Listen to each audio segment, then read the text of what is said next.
Hey everyone, and welcome back to the channel. So today, let's take a look at the 2027 BMW 540i xDrive. This model is finished off in mineral white metallic, and with options, MSRP is just over $83,000. This has the M Sport package, premium package, driver assistance.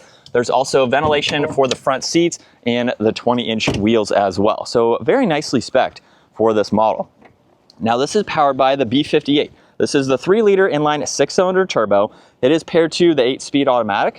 It pumps out 375 horsepower, 398 pound-feet of torque. It will do 0 to 60 in the mid 4-second range up to its top speed of 155 miles an hour.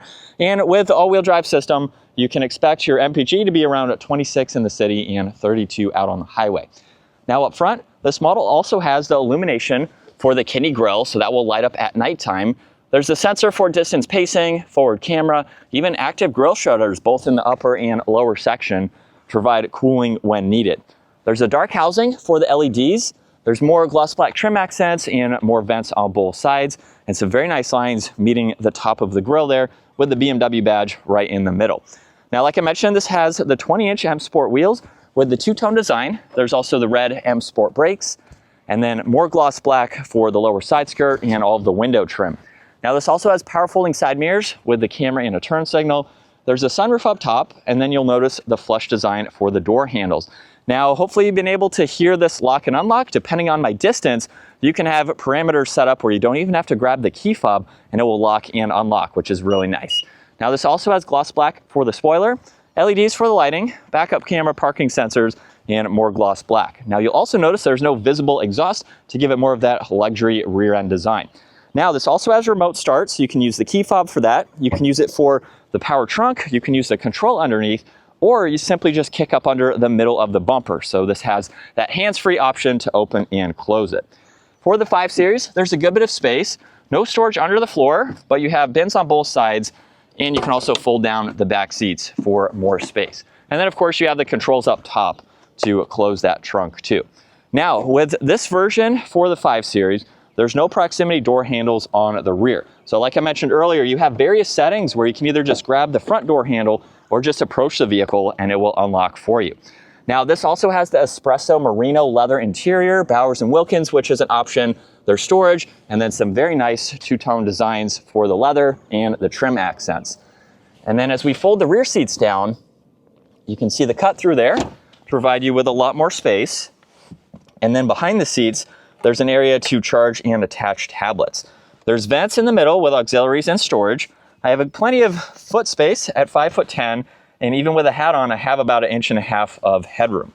Now, right in the middle, you'll notice the armrest with cup holders, and you can also fold this middle seat down, which is nice.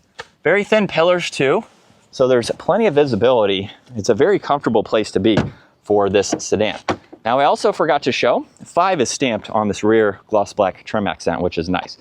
Now up front, this is an illumination for the strip there with your memory seating adjustments, a few shortcuts for that, lock and unlock, and then the liftgate release, your window controls, mirror adjustments, and of course the same two-tone design. And then there's the power operating front seats with one manual control that is for the leg support in that lower section. Now as we hop in, we are greeted with the M Sport steering wheel. Finished off in leather, there's paddle shifters on both sides. Left side, cruise control settings. Right side, there's volume, shortcuts to your music, Bluetooth, and voice commands. You can also go through the digital gauge cluster, of course, and scroll through all of this content. So there's quite a lot to go through, just depending on what you would like to see.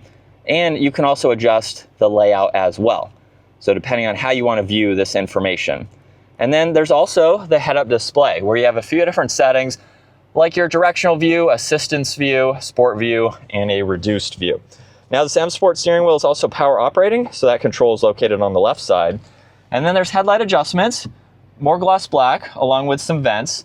You have leather for the dash, and then with the infotainment system, it's very easy to go through.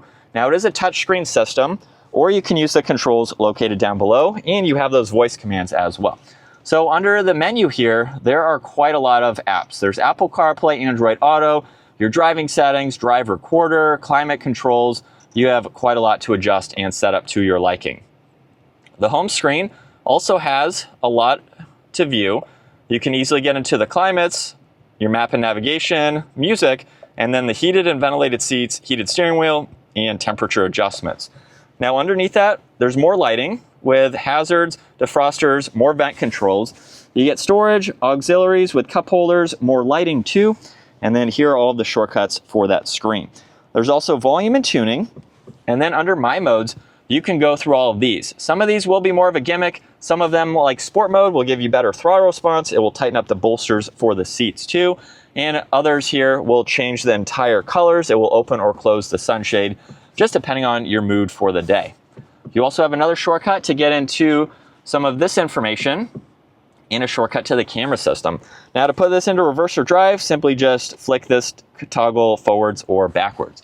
Now this does have backup assistance and several angles, of course, to give you all the visibility that you need. You can also pull up the forward camera in full screen. So just depending on where you need to see. Now the e-brake is also park. There's auto hold, some auxiliaries in the armrest. There's also a locking glove box. You have more lighting on that passenger side, garage door buttons, dome lights, and the controls for the sunroof and sunshade.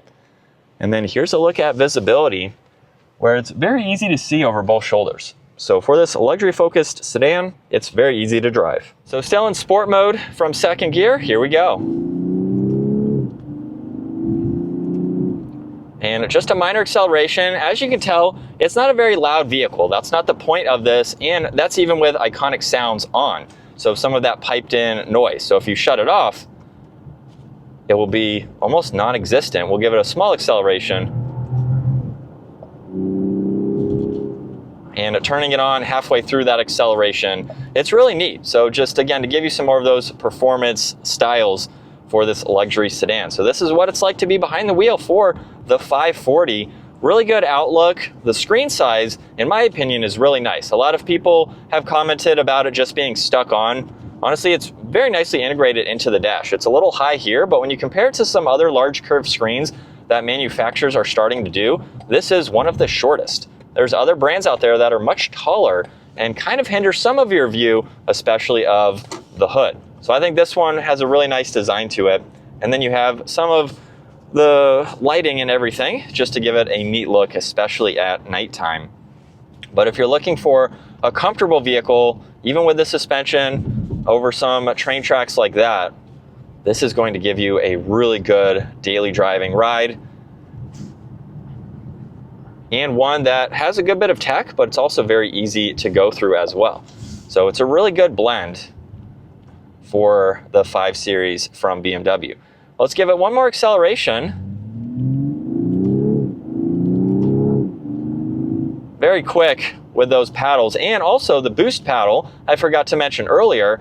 Let's say you're in 5th gear, like where you are right now. If you hold on that, it will downshift to 2nd. We have a countdown from 10 seconds. So essentially, if you need to merge or just you want to do some performance driving, hold that paddle and you're ready to go. Of course, you could just downshift a few times yourself, but if you want to use that, you have the option too, which is neat. Again, more of those sporty aspects for this luxury vehicle. Well, that is going to wrap it up for the 2027 BMW 540i. Once again, huge shout out to Hendrick BMW Charlotte for providing this for me today. Take a look at the website, give this video a thumbs up if you enjoyed it, and consider smashing that subscribe button so you can stay up to date with our daily uploads. I will see you all in the next video.